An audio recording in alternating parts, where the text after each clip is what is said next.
One of the first things you want to do is to keep in mind that at the end of the day, you need to build something useful for somebody.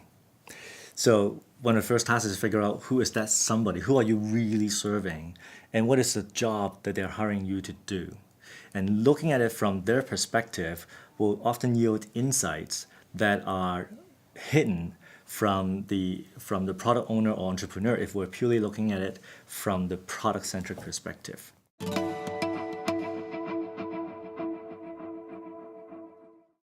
A lot of it is about being at the right place in the right time. While you don't have control over timing, you do have control over two variables, the product and the market. How you define the product, what goes into the product, and as importantly, what is left out of the product. And the other variable is the market. Who are you going to sell it to? Oftentimes, it's much more helpful to start with the market. Yes, you have a set of hypotheses about what your product is going to deliver to whom. It often costs you much less to start testing your product value proposition to a different market segment. You're just talking to different people.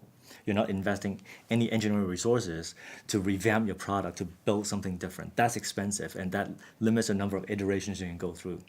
But talking to different customers, you can do that all day long, right? So start with a set of hypotheses and go and test with your customers and iterate on the customer side as rapidly as you can. And it's not just about getting customer feedback on your product or your prototype.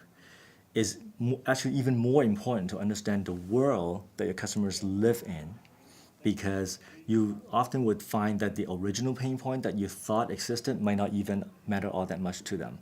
But there are adjacent pain points to that are much more important, much more valuable. And by going after those, you could extract a lot more value. And since they are pain points adjacent to the original pain point you wanted to tackle, you might be so lucky that your product doesn't need to change all that much to solve a much more valuable, more immediate and urgent pain point for the customer.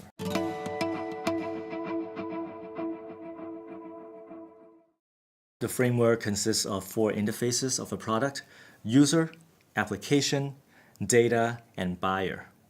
The user interface is usually the one that product designers tend to focus on first because it drives the whole user experience. And that's hugely important. It should deserve a lot of attention. You need to really understand what is the job that the user is trying to do in order to design your product accordingly in a way that fits into their world. So that's the user interface part. And most product designers have that very well understood. The second interface is application interface. And what I mean by that is how does your product interact with other products that exist in your end user's world or your customer's worlds? What does your user do upstream or downstream around your product? What are they doing before they engage with the product, and what would they be doing afterwards?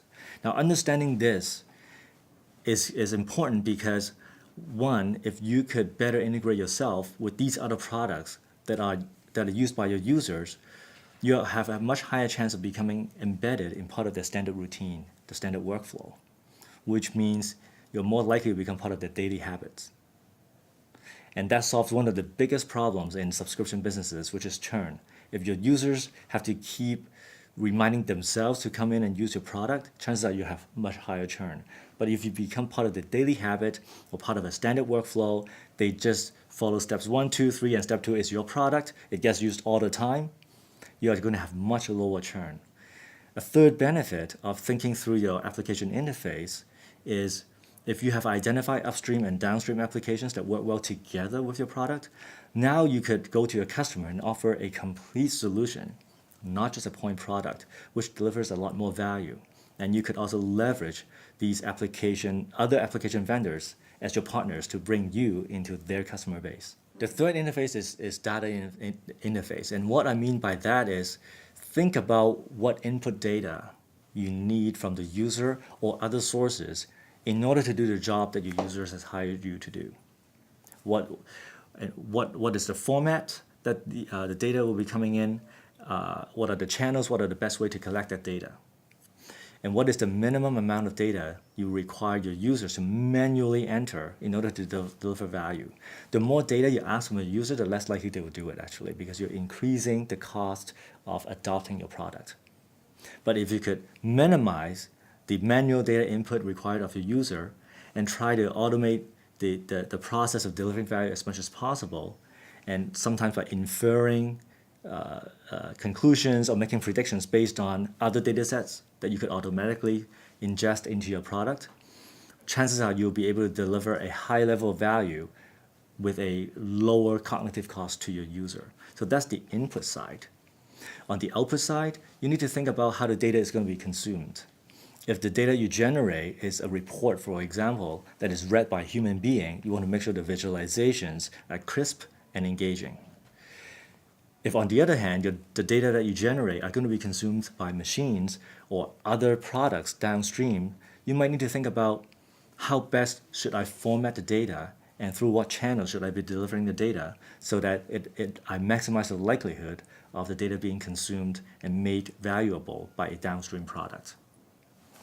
And then the last interface, buyer interface, refers to the interface between the product and the buyer, which may not be the end user.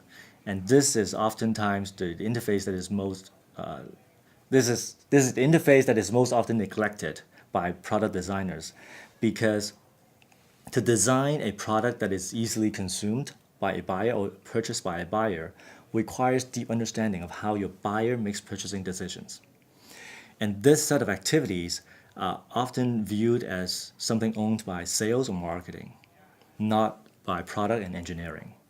But without understanding how a buyer discovers and purchases your product, you miss out on the opportunity of optimizing the design of the product to be purchased as easily as possible. I'll give you an example. If an organization requires a certain trial period for a product before they would decide to buy, you would want to design your product in such a way that the trial period could be self-served by the customer or prospect, a potential customer, without requiring a lot of pre-sales resources on your part. Right? Otherwise, it will be much more costly for you to qualify a lead and scale your revenue. So this is a simple example of how understanding the buying process has impact on your product design decisions.